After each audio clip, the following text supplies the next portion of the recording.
Pour avoir un bon combat, il faut deux excellents combattants. Et pour avoir de belles histoires autour des combattants, il faut un excellent journaliste. Car il y a les acteurs, mais aussi les conteurs, celles et ceux qui suivent les exploits des championnes et champions, qui racontent leurs histoires, leur vie, et qui permettent donc au grand public de suivre leurs stars ou de découvrir des personnalités incroyables. Arnaud Romera est de cette catégorie. Une personnalité incontournable dans les sports de combat français depuis une vingtaine d'années, et encore plus ces dernières années. Il a généreusement accepté de nous raconter tout son parcours qui est dédié à ces disciplines depuis sa plus tendre enfance. Vous écoutez l'Arène Podcast, c'est l'épisode 10.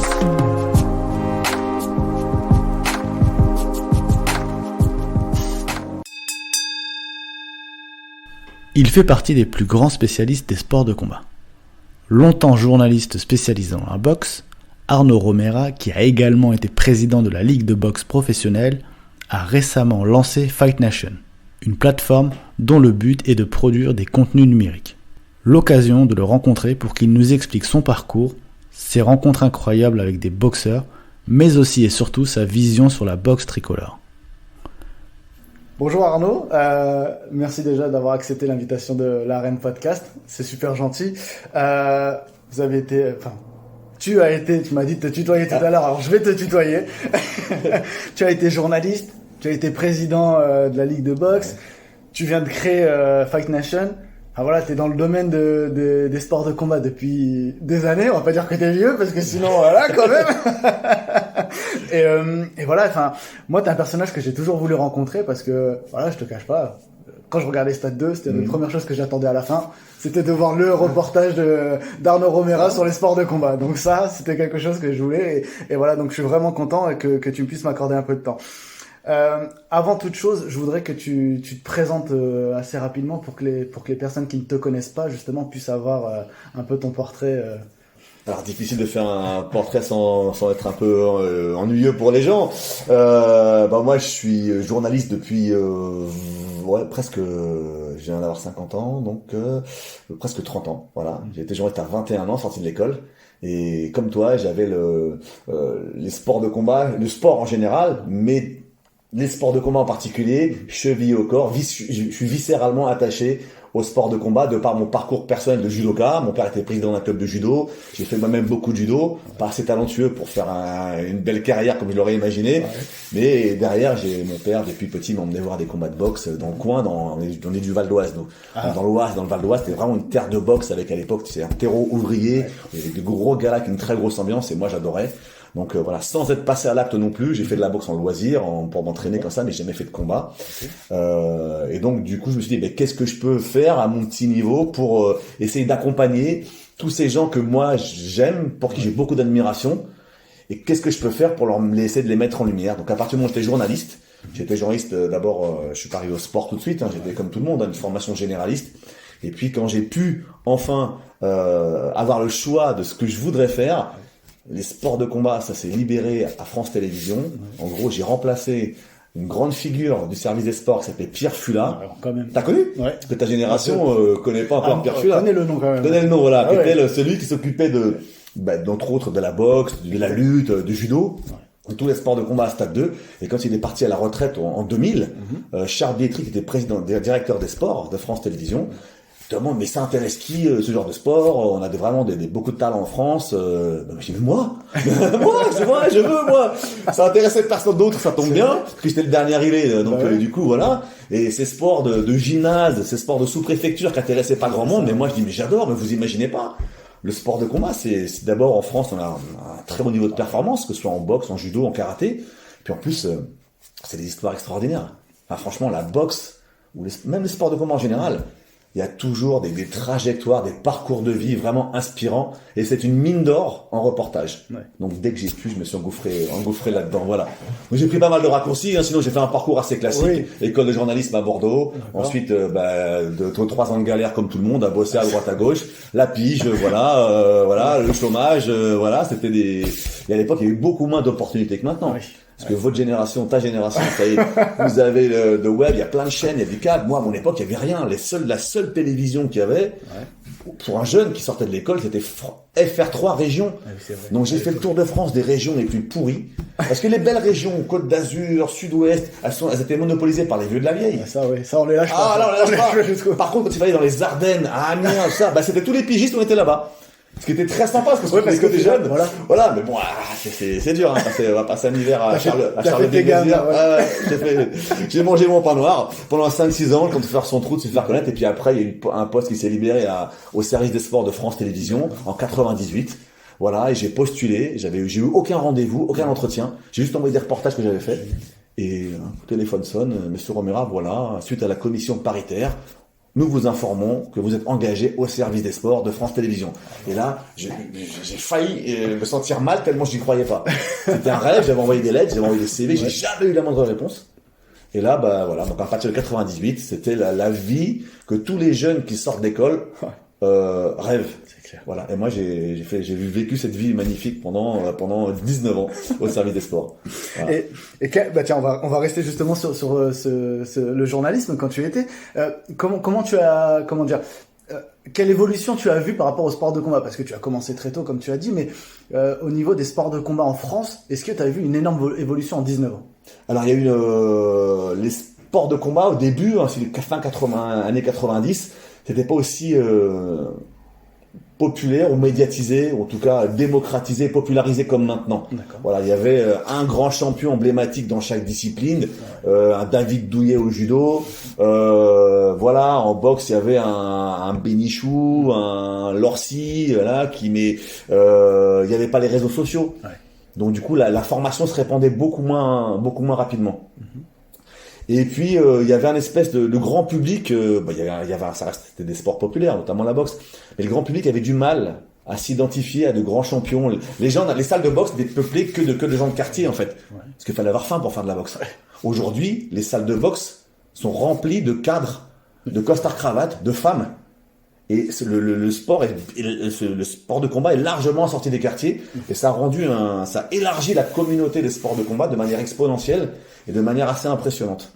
Donc aujourd'hui, les grands champions de sport de combat sont connus de tout le monde, quoi. Voilà. Et puis il y a tout le digital qui fait que des communautés se sont créées autour de sport, autour de certains combattants. Aujourd'hui, des combattants créent leurs propres médias, notamment des combattants français de MMA qui ne sont pas connus du grand public, mais qui savent récupérer derrière eux une communauté de 150, 200 000 fans, et ils créent leurs propres médias, leur propre économie. Donc ça a vraiment... la télé que j'ai connue moi, c'est un peu la télé à la papa. Ouais. Pourtant, c'était bien déjà par rapport à 10 ans avant, c'était déjà super moderne. Mais là, maintenant, la télé a pris un gros coup de vieux avec le digital. Ouais, limite, on passe même plus par la télé, quoi. Non. Bah, les dernières études, c'est un grand journal qui s'appelle The Post Game américain. Ils ont fait qu'aujourd'hui, 65%, alors aux États-Unis, 65% des vidéos et des informations passent par le téléphone portable et par les réseaux sociaux. Voilà. Donc voilà. Aujourd'hui, c'est les plus de 50 ans qui regardent la télévision encore. Voilà. Moi, j'ai 2 gamins, 2 adolescents, jamais ils regardent la télévision. Ouais, c'est ça. Tout se passe sur leur portable. Et pareil pour la Ligue des Champions, tout, ils regardent tout sur le téléphone portable. C'est plus sur France 3 Région. Non, c'est plus sur France 3 Région, qui a toujours son utilité, évidemment. Voilà. Ouais. Mais même dans la manière de travailler, c'est complètement différent. Moi, le fait d'avoir quitté France Télévisions il y a 4 ans, et d'avoir découvert cet univers digital, mais on repart à zéro. Ouais. C'est pas les mêmes codes. C'est plus aujourd'hui, tout le monde est journaliste. Ouais, c'est ça, c'est clair, exactement. C'est un truc de fou. Tu as raison. Ouais. Voilà. Aujourd'hui, les gens n'ont pas besoin de la télévision. Nous, à l'époque, quand on arrivait à Stade 2, on était les rois. On était reçus comme des princes. Stade 2, venez voir à tête. Oh là, mon Dieu, pour eux, c'était extraordinaire. Alors que maintenant, tu as ton propre média, comme tu dis, tu as ton compte Instagram qui peut faire office de comment dire, de média. Bien sûr. Et du coup, tu peux te présenter à un combat et dire, voilà, je suis journaliste, et hop, c'est bon, ça passe. Et puis ça marche en plus. Envoyer les messages que tu veux. Exactement. T'es plus dépendant, tu sais, quand tu fais l'interview, Oui. tu sais, c'est souvent long cours, et puis tu reprends le petit morceau de 30 secondes, Oui. et le gars dit, ouais, ben là, le gars, avec ses réseaux sociaux, le mec, il communique comme il veut, il fait passer les messages qu'il veut. Donc c'est beaucoup plus intéressant pour lui. Et puis maintenant, ils arrivent à monétiser ça. C'est vrai. Voilà. Le gars qui ils font des 100 000, des 50 000, ils gagnent leur vie. Hein. C'est clair. Voilà. Quels étaient tes premiers, on va dire, tes premiers gros souvenirs quand tu étais journaliste? Avec des rencontres, par exemple, ou je sais pas, un voyage qui t'aurait marqué? Ma première expérience marquante, j'étais encore à l'école. Ouais. Moi, j'étais ce qui s'appelait à l'époque l'IUT de Bordeaux. D'accord. Qui aujourd'hui s'appelle l'IJBA. Ah oui. Voilà. Et donc, on avait un petit journal local qui s'appelait, enfin, même pas local, c'était le petit journal de l'école qui s'appelait Imprimature. Ouais. Et déjà, j'avais la fibre sportive. Et je décide de faire un reportage sur Christophe Dugarry. Très drôle. Première semaine à Bordeaux, je décide d'aller au stade Chabandelmas pour regarder un match de Bordeaux qui était en Ligue 2 à l'époque. Et à la fin de ce match-là, deuxième mi-temps, fin de partie, un petit jeune rentre, remplaçant Christophe Dugarry. Personne ne le connaissait. Il fait une petite action, il a fait marquer un but d'ailleurs, et puis ça s'arrête là. Voilà. Moi, à la fin du match, en tant que fan, je veux voir il y avait Joseph-Antoine Bell encore, le gardien de but, il y avait Bernard Pardo, il y avait des bons joueurs à Bordeaux. Donc du coup, je veux avoir des signatures, voilà. Je parle avec le président Claude Bess, qui était un gros, qui aimait bien échanger avec les supporters. J'étais pas un supporter, mais voilà, j'étais un fan. Je prends ma 2 chevaux, je m'apprête à rentrer dans le centre-ville et je vois un mec qui fait du stop. Avec un Duffelcoat, bleu, un grand gars comme ça, et avec un gros sac de sport, Line 7. Line 7, c'est une marque de sport qui n'existe plus, je crois, mais qui était à l'époque très à la mode. Et un gros sac, c'était le sac des Girondins. Et le mec fait de l'autostop. Je m'arrête, c'est un jeune. Il rentre dans la nature. Je dis, tiens, qu'est-ce que tu fais avec un gros sac de sport là? Il devait être, je sais pas, 23h. Il me dit, je rentre du match. Je dis, ouais, t'as le même sac que les Girondins. D'ailleurs, tu l'as eu, j'aimerais bien en avoir un comme ça. Il me dit, il rigole, et puis, parce que je joue aux Girondins. Je dis, ah bon? T'es joueur, toi? Et il me dit, ouais, je suis joueur. Mais je dis, t'as joué là? Il me dit, ouais, j'ai joué, je suis rentré à la fin. Je dis, mais c'était toi le numéro 14 là, qui a failli marquer un but, hein? Ouais, c'est vrai. Et c'était Christophe Dugarry, que personne ne connaissait. Il avait 17 ans, voilà. Et donc, je décide de l'accompagner. Il me dit, je vais à la pizzeria chez Pépone, qui était une pizzeria où tous les joueurs allaient se retrouver à la fin des matchs à Bordeaux. Donc, je le dépose et je lui dis, écoute, voilà, moi, je rentre à l'école de journaliste, j'ai besoin de faire des petits reportages, ça te dérange si je fais un petit portrait de toi? Pas de problème et tout. À l'époque, il n'y avait pas de téléphone portable, il n'y avait pas d'internet. Donc, il me laisse le téléphone de ses parents, fixe. Ses parents avaient un bar tabac à Lormont, à côté de Bordeaux. Et j'appelle, il dit, je m'entraîne là. Il part à l'entraînement mobilette au Hayan, qu'il n'avait pas de permis encore, voilà. Et donc, bref, je fais une interview de lui au Hayan, voilà. Et à la fin de l'entraînement, je décide de demander, de poser 2-3 questions à l'entraîneur de l'époque, de Bordeaux. J'attends la fin de l'entraînement. L'entraîneur, je vais à sa rencontre. Je dis, bonjour monsieur. Je l'appelle, je lui montre le maximum de respect. Voilà, je suis un étudiant en école de journaliste. Je fais un reportage sur Christophe Dugarry. Je préfère un petit encadré avec votre avis sur un jeune joueur, les conseils, voilà, un truc assez basique, quoi. Voilà. Le mec me regarde et il me pourrit. Comme ça. Il m'a assassiné. J'étais avec un copain à moi, un collègue à moi de l'IUT, de Bordeaux. Et il me dit, mais non, tu m'intéresses pas, toi. Tu me fais chier avec tes questions, j'en ai rien à foutre. Non. Il me pourrit comme ça. Là, je suis déstabilisé, je suis humilié. Bah oui. Il rentre dans les vestiaires, je lui dis, je vais retenter ma chance. Et là, je le vois, il sort, et il avait mis son kawas, il pleuvait, il part faire une espèce de footing, il revient, j'attends qu'il revienne, je dis, excusez-moi monsieur, j'aimerais bien poser des questions, j'insiste parce que vraiment c'est important pour nous, vraiment je vous embête pas, 3 questions, c'est pas grand chose. Il me fait, tu comprends pas ou quoi? Je m'en fous de tes questions, à moins tu vas te casser. Allez, casse-toi, j'ai rien à te dire. Je suis rentré, mon copain était à côté de moi, tu sais, il était super gêné comme ça. Ah oui. Le temps de faire la route du Hayan à chez moi, je dépose mon pote, je rentre chez moi, et là, je me sens tellement humilié que je me mets à pleurer, et je me suis promis que plus jamais je me laisserai humilier par quelqu'un comme ça, quelle que soit sa position. Et bien des années plus tard, c'était il y a 30 ans, ouais. En plus ce mec-là avait l'image d'un mec plutôt sympathique, avec sa grosse moustache, voilà. Eh ben, je vais te dire aujourd'hui, j'ai jamais dit, hein, Gérard Gilly, t'es un gros connard. T'es un gros connard, parce que faire ça à un petit jeune comme ça, qui est plein de bonne volonté, qui est plein de candeur, de naïveté, et le mettre minable comme ça, t'es vraiment pas un bon mec. Voilà. Donc voilà, c'est le premier souvenir de journaliste qui m'a marqué. Et dire, putain, mais gars, il faut pas voir les gens comme des stars. D'accord. Il faut se faire un minimum respecter, tout en étant soi-même très respectueux. Voilà, mais il y a des limites à pas franchir, quoi. Voilà. Et c'est là que j'ai découvert que les gens qu'on croyait gentils derrière l'écran, souvent, c'est pas des bons mecs, et inversement, les mecs qu'on croit mauvais ou arrogants ou cons, ouais. Ils savent recevoir des fois bien, de manière bien plus amicale et fraternelle que d'autres. Voilà. Ça, franchement, je te remercie parce que c'est un très beau témoignage et c'est un très beau message pour les jeunes qui vont écouter et qui vont se dire, est-ce que je tente mon coup, etc., etc. Et ça, c'est très bien. Il faut oser, il faut tenter sans être trop intrusif. Exactement. Voilà. Ouais. Mais surtout, quand un gars comme ça vous met minable, il faut lui faire comprendre qu'il on n'a pas humilié des gens comme ça, quoi. Voilà. Tu me parles bien de football, ça c'est très bien justement. C'est bête comme question peut-être, mais le parallèle avec la boxe ou les sports de combat. Les gens des sports de combat sont beaucoup plus agréables peut-être. Les gens des sports de combat sont beaucoup plus accessibles. Ouais. Le foot, aujourd'hui, on peut rien faire. Ouais, c'est clair. On peut rien faire. En gros, c'est quoi? C'est 15 minutes d'entraînement ouvert à la presse, 3 questions en zone mixte, et puis basta. À moins d'avoir signé un partenariat ou d'être la chaîne diffuseur hôte d'un événement, auquel cas on a des portes ouvertes pour suivre un joueur en particulier, voilà. Mais c'est que les ayants droit qui peuvent en profiter. Les autres, ils ramassent les miettes, voilà. Donc, et puis le footballeur, il donne quoi? Il donne rien. Il va parler de son match, de son entraînement, son profil est toujours assez classique, centre de formation, voilà. Bon, bref. Il y a très peu d'histoire dans le football. Il peut y en avoir, bien sûr. Alors que dans les sports de combat, c'est une mine d'or en histoire, en personnages, en personnalité. Ce sont des gens qui ont des choses à dire avec leurs mots. Et ce sont des gens qui ont, dans le parcours, enfin dans les mots ont vraiment du sens. Dont le parcours de vie est vraiment très très inspirant. Moi, j'adore les écorchés vifs. J'adore les mecs qui vont pas bien. J'adore les mecs qui ont des parcours compliqués, vraiment qui sont faits de haut et de bas. Voilà. J'adore ces histoires-là, quoi. Ça touche beaucoup plus que le mec pour qui tout va bien. Et là, en sport de combat, notamment en boxe, les trajectoires de vie sont extraordinaires. On peut en faire tous les jours des... T'en as, par exemple, là, comme ça, les premiers qui te viendraient, que t'avais fait. Alors que j'ai fait, là, le dernier qu'on a fait pour Fight Nation, là, il y avait un gars qui s'appelle Jean-Jacques Olivier, un boxeur. Il y a 2 ans, il était champion de France. Le gars, mauvaise fréquentation, un bad boy, hein, voilà. Il va filer un coup de main à son frère, dans une histoire pas très claire, voilà. Bon, il se fait tirer dessus, il prend une balle à bout portant qui le perfore le poumon qui sort par le dos. Donc, la boxe terminée pour lui, le sport terminé pour lui. 2 ans plus tard, le mec, il a réussi à sortir de ça. Et il a fait un combat qu'on a diffusé il y a 1 mois et demi, voilà. On a posté cette vidéo. Ce mec, personne ne le connaît, Jean-Jacques Olivier, hein, voilà.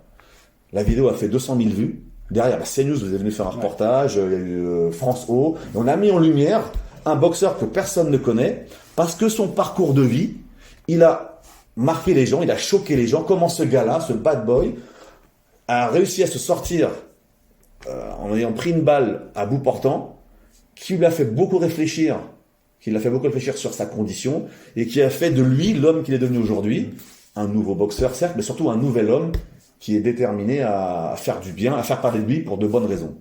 Voilà. Et c'est ce parcours de vie, voilà, moi j'adore. C'est énorme, ça c'est énorme. C'est mais tu vois, c'est pour ça qu'on veut faire ce métier aussi, c'est parce qu'on a envie de découvrir ce type de personnage. Et c'est vrai que tu le dis, tu as raison, dans les sports de combat, il y en a beaucoup plus qu'ailleurs, et même dans la boxe, que ce soit, mais surtout en France en plus, on en a beaucoup des écorchés vifs, et tu en as connu pas mal aussi, oui. Là, je pense à un gars là, Nordine Oubaali, champion du monde de boxe. Il y a peut-être une quinzaine d'années maintenant, je sens, j'ai été allé au championnat de France junior. Mais voilà, en tant que spectateur, vraiment, parce que j'adore repérer les petits jeunes que tu essaies de repérer. C'est un peu comme la nouvelle star aux The Voice. Tu les repères, lui, il a de potentiel. Et donc, j'avais vu, il était très fort. C'est-à-dire, ce petit-là, il va aller loin. En plus, je connaissais son frère, Ali. Et donc, je vais faire un reportage sur lui. Ils sont issus d'une famille, de mineurs, d'origine marocaine, du nord de la France. Ils sont 18 frères et sœurs.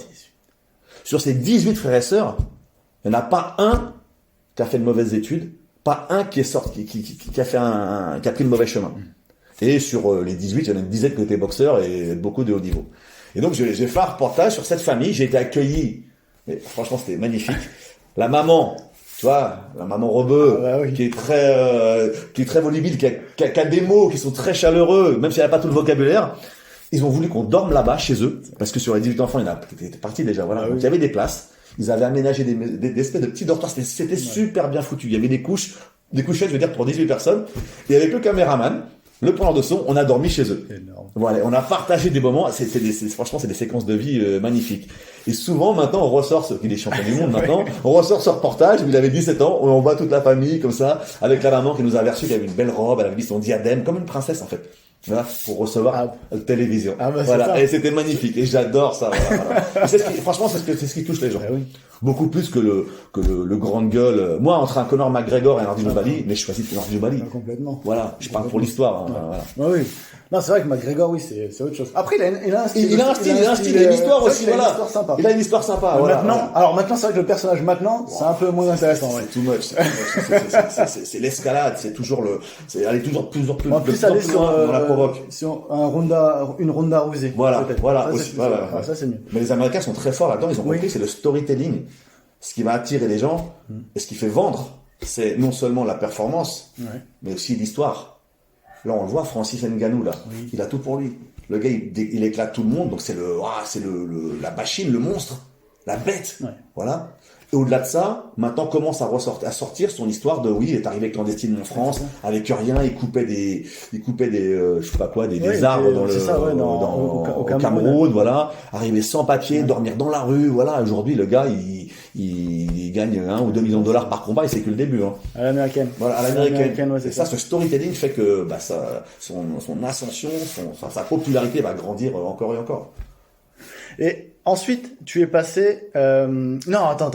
Tu es passé. J'avais une question. Est-ce que tu avais des idoles dans les sports de combat justement?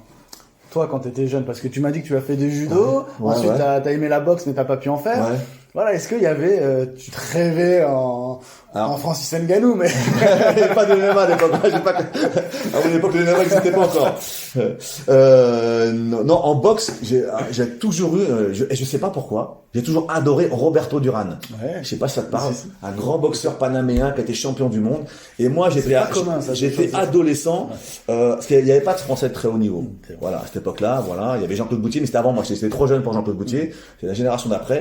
Et t'avais Sugar Ray Leonard, Thomas Hearns, Roberto Duran, tous ces mecs-là, toute une génération de combattants extraordinaires, voilà, de boxe, voilà.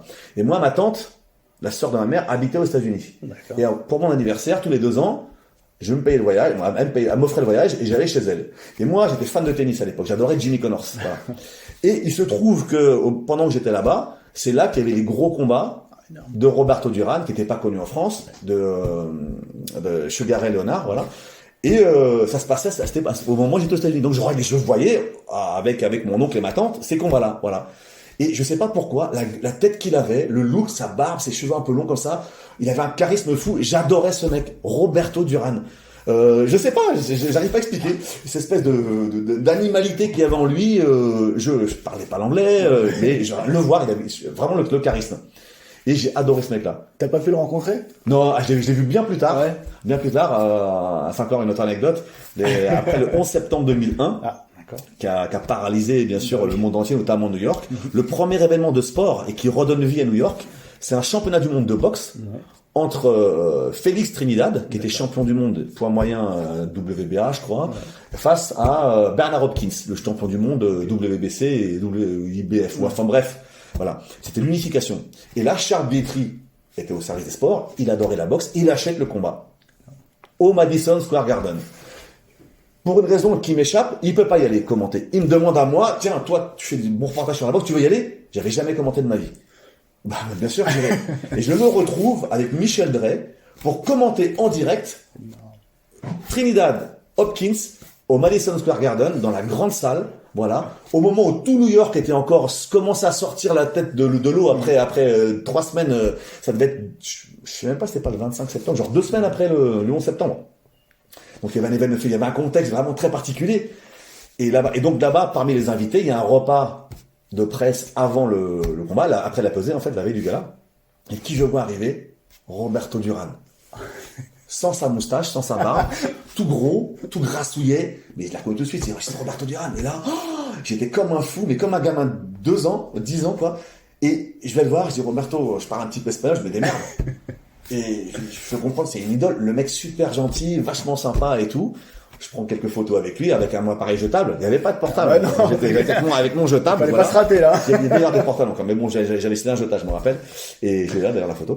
Et, voilà. Et derrière, il y avait un orchestre qui jouait un petit peu. Et lui, il prend le micro et se met à chanter.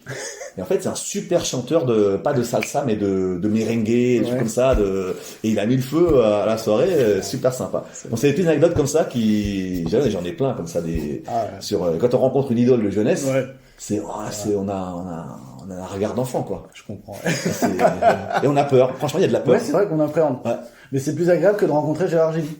Ah oui, c'est sûr. On croit pour un mec gentil et... Okay. Salopard.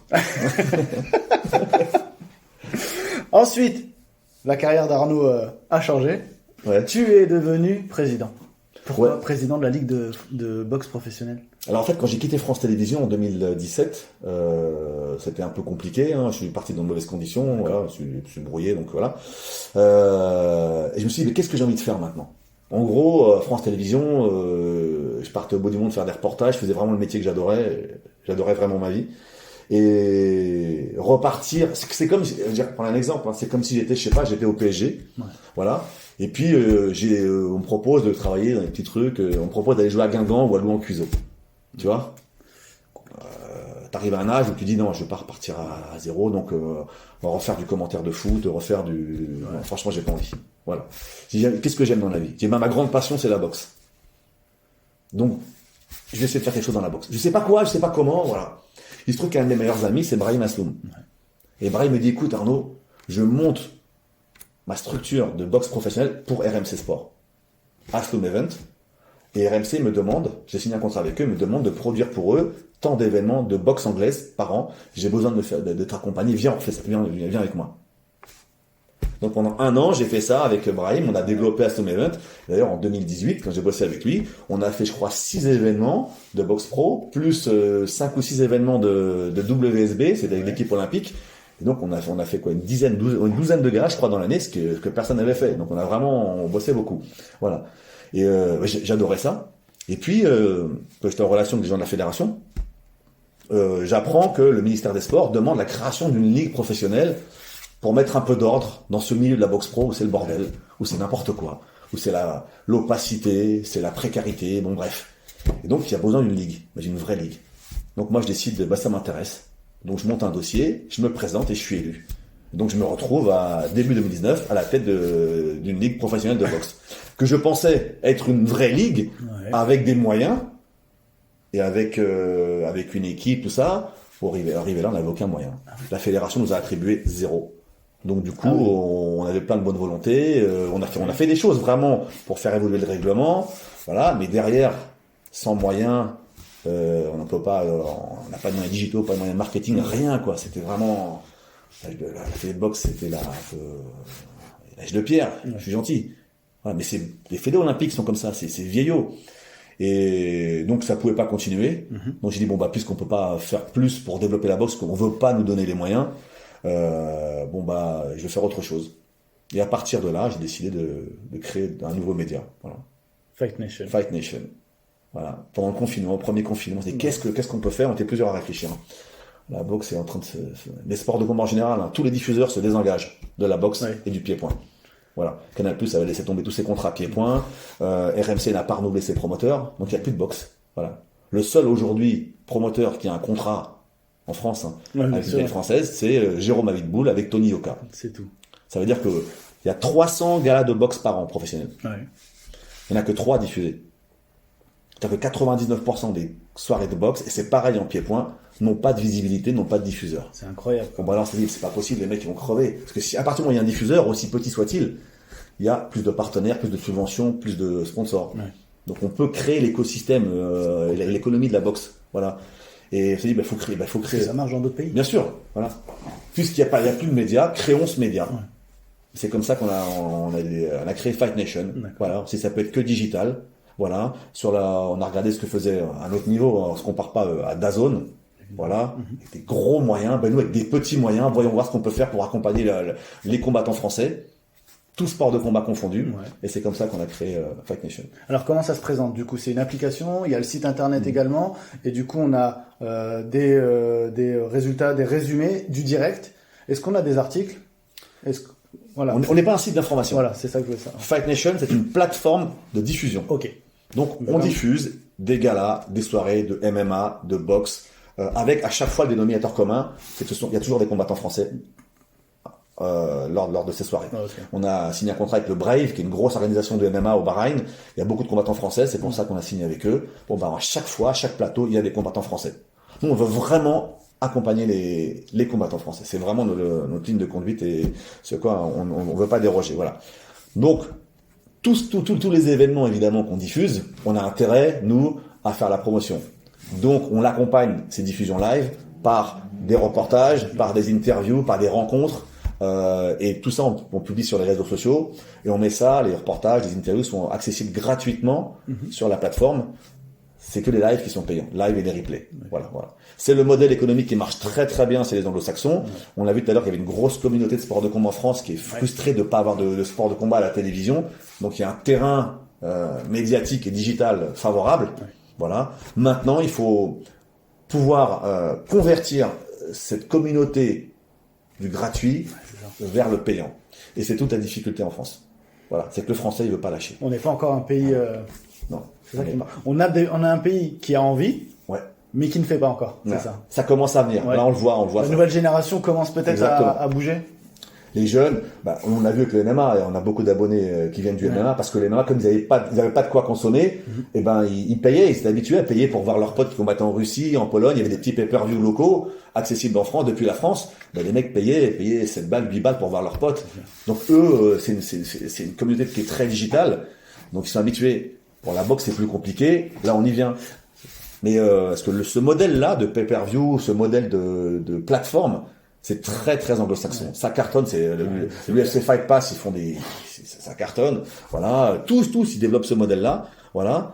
Les Français, et d'ailleurs c'est pour ça que DAZN n'est pas présent en France pour l'instant. Ils diffusent juste un peu de boxe comme ça ponctuellement, mais c'est en anglais, il n'y a pas de programme, il n'y a pas de rédaction, il n'y a pas de stratégie pour l'instant, parce que le marché français n'est pas mature pour des plateformes payantes. Voilà. Pardon, excuse-moi de te couper, mais est-ce que c'est un problème on a dit que c'est aussi le français qui était un peu, qui avait du mal peut-être avec ses sous, je sais pas, mais est-ce que c'est aussi, il faut avoir des grosses figures de combattants? C'est ça aussi qui peut permettre aux gens de s'abonner? Alors, toutes les études prouvent qu'il y a deux choses qui intéressent les abonnés potentiels, c'est la star, voilà, la renommée, la hype qu'il y a autour du combat, ou alors la proximité. Voilà. En gros, nous, on n'a pas les Fight Nation, on n'a pas les moyens de faire la Ligue des Champions des sports de combat. C'est trop cher, l'UFC, c'est inaccessible pour nous, ça peut être que RMC Sport, des grosses chaînes ou Canal+, voilà. En revanche, la Ligue 1 des sports de combat, nous, on veut la faire. Voilà. Parce que personne ne la prend, voilà, et que c'est notre fonds de commerce. Voilà, et c'est notre cœur de métier. Donc nous, là, on fait la Ligue 1 et on laisse la Ligue des Champions aux autres. Voilà. Mais la Ligue 1, tu vois, pourquoi les droits de Ligue 1 sont beaucoup plus valorisés que les droits de la Ligue des Champions? Parce que les petites communautés, les fans de Lorient, les fans de Sochaux, ça fait un socle d'abonnés qui est supérieur au socle d'abonnés de la Ligue des Champions. Moi, je suis pas suffisamment fan de foot pour regarder la Ligue 1, ça m'intéresse pas, à part si un PSG-OM. En revanche, la Ligue des Champions, je vais prendre.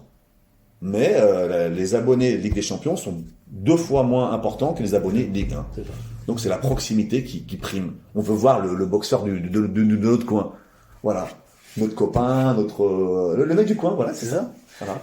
Justement, Fight Nation, pourquoi ce nom? Parce qu'on est un pays de fight. On a un pays de fight parce que fight c'est le terme générique qui caractérise tous les sports de combat en général.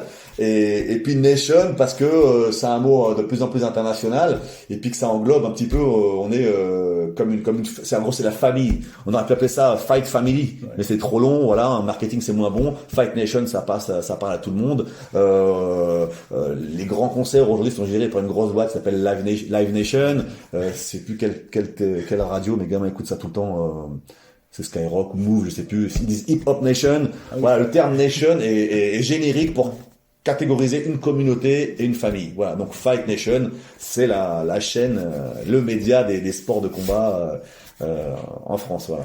Les sportifs sont heureux, justement. Oui, on parle beaucoup de la création de ça, mais justement les intéressés, les principaux intéressés, leur retour. Alors les combattants sont contents parce que on parle d'eux et parce qu'on prend le temps de les laisser parler.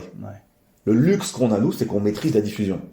On maîtrise les temps. Moi, la grande frustration que j'avais quand j'étais à Stade 2, c'est quand j'avais un invité en plateau, sport de combat, ce qui n'était pas toutes les semaines, le gars, c'était 3 minutes. 3 minutes. On pose 4 questions, c'est tout. Ouais, c'est clair. Et des fois, on oublie l'essentiel. Et en plus, les questions que tu devais poser, c'était, vraiment. Voilà. Et donc, tu vois, et c'est forcément lié à l'actualité. Donc, tu poses 2 questions d'actu qui sont pas forcément intéressantes, alors ton titre, bah ouais, c'est super, je suis content, ouais, je suis triste, j'ai perdu, voilà. Et derrière, bah, ça va trop vite, quoi. Donc, le mec, il sort frustré, le journaliste, il sort frustré aussi, le fan, il sort frustré aussi. Là, on a le temps. Ouais. Là, les gars, on se pose, on va voir Johan Duopa, je suis, il y a 10 jours, là. Il n'avait pas parlé depuis sa défaite contre Tony Oka, qui avait été assez traumatisante pour lui, il nous explique le contexte, tout ça, bah, on prend le temps, il a le temps de s'expliquer. Ah, c'est top. Voilà. Un bon gars d'ailleurs, très bon, aussi. Très bon gars. Et là, pour le coup, par rapport à ce qui peut sortir à une interview d'après-combat, là, il a du recul, il a réfléchi, il a mûri sa réflexion, il a eu tout le traumatisme que ça lui a provoqué dans sa vie perso. Parce que les gens ne se rendent pas compte. Combat, ouais. Et comme il sait qu'il a parlé, il dit des choses beaucoup plus intéressantes. Voilà. Parce que là, il parle avec le cœur. Voilà. Et donc, ce genre de média permet vraiment de donner la parole aux sportifs sur du long terme et de fans, c'est ce qu'il veut faire, c'est ce qu'il veut entendre. Ouais. Voilà. Est-ce que c'est le confinement d'ailleurs a participé à cette relation privilégiée entre l'athlète et le fan. Les mecs faisaient des WhatsApp directement, le champion fait un WhatsApp direct avec ses fans, tout le monde lui pose des questions, il est en mode pantoufle chez lui, dans son lit, et puis il part comme ça. Hein. J'en ai regardé pas mal pendant le premier confinement, pas en sport de combat, mais un Benoît Paire par exemple, joueur de tennis. Franchement, c'était fandard, c'était drôle. Ouais. Le mec, mais ça crée un truc au moins. Ça crée un truc, voilà. Parce qu'on a l'impression que parfois les sportifs ne sont pas du tout accessibles. Voilà. C'est vrai que surtout que si on parle des footeux par exemple. Bien sûr. Mais là, les autres au moins ont pu montrer que maintenant on est là les gars, on est accessible, donc ça c'est cool. Et quand on voit les échanges que Benoît Paire avait avec 2-3 copines à lui ou avec Wawrinka, il en sort 10 fois plus de choses intéressantes que si on invite en plateau à Stade 2 ou au Canal Tennis Club, je sais pas si ça existe, mais bon, voilà, le mec, ça va être très conventionnel. Oui, ils sont bridés, donc voilà. C'est pas qu'on les empêche, ils sont dans un cadre, on parle de tennis. C'est ça. Voilà, et donc il en sort quoi? La plupart du temps, que des banalités. Puis même eux quand ils viennent sur un plateau télé, ils sont encadrés par, etc., leur équipe de com, non, tu dis pas ça, oui, tu dis ça, etc. Ouais. Donc c'est un peu cadré. Ouais, complètement. Dernier mot sur la Fight Nation, mais même sur la France tout simplement. Aujourd'hui, qu'est-ce que tu penses de notre pays au niveau des combats, des combattants? Tout, parce que il y a de la boxe, comme tu dis, toi je sais que t'aimes la boxe, mais il y a le MMA maintenant qui a explosé. Il y a les judokas un petit peu plus qui reviennent, surtout les femmes d'ailleurs au niveau du judo. Enfin voilà, t'as plein de choses. Même le karaté, ça recommence un peu à revenir. Enfin voilà. On en a vraiment en France une grande tradition de sport de combat. On a la vraie culture de sport de combat. On a de grands champions emblématiques depuis des années. David Douillet en judo, Gilles Cherdieu en karaté, des boxeurs depuis Jean-Claude Boutier, Marcel Cerdan. Il y a une grande tradition. Ce sont des grands sports populaires qui ont besoin de se renouveler parce qu'ils avaient un peu vieilli dans leur manière d'être présentés. Le judo, j'adore ça, mais ça peut être très chiant. Un combat de judo où il se passe rien. Il y a qu'à voir les Jeux Olympiques avec Teddy Riner. Teddy Riner, c'est un mec qui est capable d'exposer tout le monde en 30 secondes. Aux Jeux Olympiques, il y a tellement de pression, tellement d'enjeux, que ça se résume à des montées de pénalités. Et c'est parti pour 5 minutes de temps effectif, c'est-à-dire ça fait à peu près 8 minutes, où on s'emmerde. Carrément. Parce qu'il se passe rien. Donc il faut un peu de spectaculaire. Un peu de spectacle, il faut comment dire, il faut changer l'emballage. Voilà, pour le rendre plus attractif. C'est pour ça que le MMA est très très fort. Le MMA, ils ont apporté un côté entertainment au sport.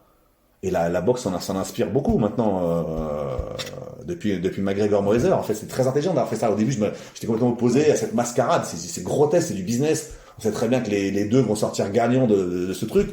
Mais en fait, l'idée, c'était de faire venir la communauté boxe vers le MMA et la communauté du MMA vers la communauté boxe. Et deux communautés s'unissent, unissent leur communauté. Et ça, c'est deux business qui sont tenus par la main pour faire grandir leurs deux business, voilà. Et donc du coup, ça a fonctionné. Donc le MMA n'a pas tué la boxe, loin de là. Au contraire, ça l'a fait grandir. Et l'idée en France, c'est que ce soit pareil. Ouais. C'est pour ça que quand j'étais à la Ligue de boxe, c'est moi qui ai porté le projet pour que la légalisation du MMA pour la Ligue, pour la fédération, pardon, parce que je disais à la fédération qui comprenait pas trop les enjeux. Pour la boxe, ça n'a rien à voir avec le MMA. Oui, ça n'a rien à voir. La boxe, ça reste la boxe. Le MMA, c'est le MMA. Sauf que le MMA va nous tirer vers le haut. la hype qu'il y a autour du MMA, la manière de fonctionner du MMA va tirer la boxe vers le haut, va la faire grandir. Ça va dépoussiérer un petit peu ça parce va que complètement dépoussiérer. Là, il faut, ouais. Voilà, et même dans la manière dans tout le marketing. Oui, c'est ça. Voilà. Comme tu le dis, comme tu l'as très bien dit, c'est ça. C'est que le pack, le papier cadeau, il faut vraiment le rénover. Il faut vraiment mettre quelque chose à l'américaine. Il faut que ce soit un show. C'est vrai que les combats de boxe, c'était pas trop un show. Voilà. Non, et puis les combats de boxe aujourd'hui en France, 90% des combats de boxe sont organisés par des clubs. Ouais. Le club, il est géré comment? C'est l'entraîneur qui fait tout. Il est entraîneur, préparateur physique, c'est lui qui va chercher de trouver des sponsors, voilà. C'est sa femme généralement qui est présidente, son neveu qui est trésorier. Et puis voilà, c'est un fonctionnement artisanal et familial qui aujourd'hui se casse complètement la gueule. Donc du coup, il faut s'ouvrir, externaliser des choses et puis faire rentrer de la matière grise dans les clubs de boxe. Vous avez les chefs d'entreprise qui sont parmi vos élèves. Ouais. Mettez-les dans le bureau, lui va vous trouver des partenaires, lui va vous créer du lien avec les collectivités locales. Voilà, ça peut plus être le bon entraîneur du coin sympathique comme tout, qui fait un vrai travail de cohésion sociale. Et c'est pas lui qui va chercher des sponsors. Ouais, c'est ça. Voilà, et donc tout est à renouveler. Et pour en revenir à ta question initiale sur le niveau des sports de combat en France, il y a un tel niveau que alors à chaque Jeux Olympiques, moi j'ai fait 5 Jeux Olympiques pour France Télévisions où je commentais les sports de combat. Et à chaque fois, on s'amuse entre journalistes à comparer nos médailles. Combien de médailles on a fait? À chaque fois, les sports de combat battaient tous les autres. À chaque fois. Aux Jeux Olympiques de Rio, par exemple, 6 médailles en boxe. Bon, c'est exceptionnel. Oui, ça n'arrivera plus. La team solide, elle était ça n'arrivera plus. Voilà. 6 médailles en boxe. Je crois qu'il y en a eu 5 ou 6 en judo. Ouais. Il y en a eu une en taekwondo. Il n'y en a pas eu en lutte cette fois-ci. En gros, la famille de sports qui ramène le plus de médailles à la France, régulièrement, ce sont les sports de combat. Voilà. Donc, il y a une vraie tradition. La France est un vrai pays de... Un vrai pays de sport de combat. Alors maintenant, il faut identifier davantage les têtes d'affiche, voilà, les mettre en lumière au maximum. Parce que malheureusement, aujourd'hui, les grandes chaînes se dirigent vers uniquement du mainstream, c'est-à-dire que des sports vedettes qui font beaucoup d'audience et qui ils mettent des gros moyens dessus et ils se consacrent qu'à un sport ou 2-3 sports. France Télévisions, c'est le Tour de France, c'est Roland Garros, les Jeux Olympiques. Basta. Et le rugby, pardon. Tant la destination de rugby, voilà. TF1, c'est l'équipe de France de foot. Ouais. Et pour les faire exister, nous, en tout cas les sports de combat, on pense que Fight Nation, ça peut être une solution. Et on y croit, nous. On y croit aussi. De toute façon, on est là. Il faut faire quelque chose. Et on va soutenir jusqu'au bout. Merci, Saïd. Merci beaucoup, Arnaud. C'est très gentil de m'avoir c'était un plaisir. L'invitation. Et on va suivre tout ça. Ok. Merci, Saïd. Merci. Voilà. J'espère que ce nouvel épisode vous aura plu. À très bientôt dans l'Arène Podcast.